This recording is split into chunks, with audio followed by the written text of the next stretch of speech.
So yun nga mga kasingkit, ang pagbabaklas ng ito ay meron tayong 4 na tornilyo dito sa may kanyang lever, sa dalawang lever niya.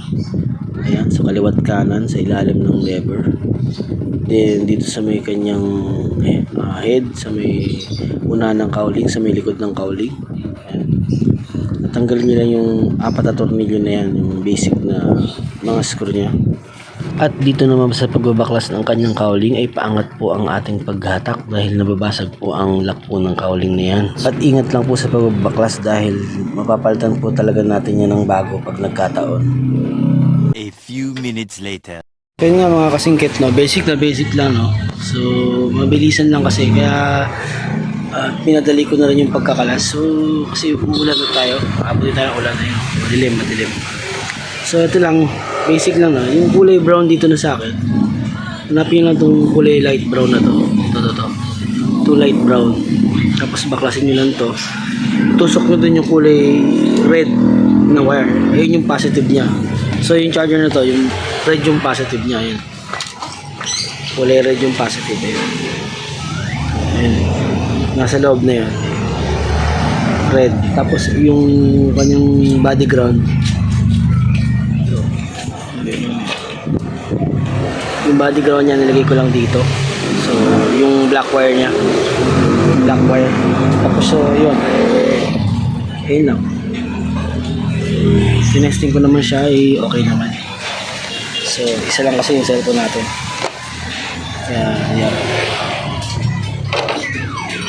May pera saglit ng ano mo, pera mo ako saglit ng cellphone, madali. So, testing natin kung gagana siya sa ibang set. Hirap na walang tagahawak. Tapos, i-on natin yung motor.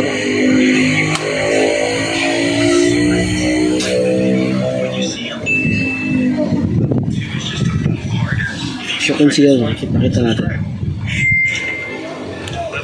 Ito, charge siya. Ayan, charging siya. Kita nyo naman, charging siya. So, gumana talaga. Successful yung ating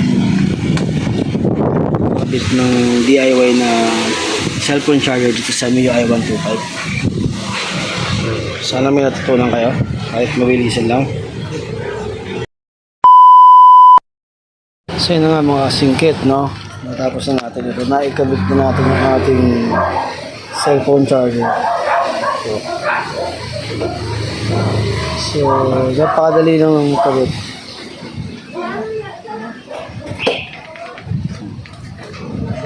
Yung finished product.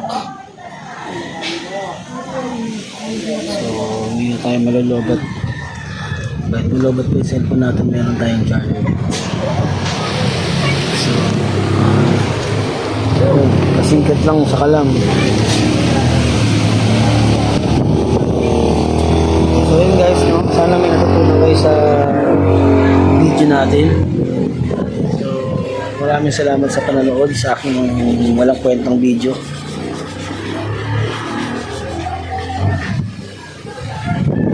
So guys, salamat.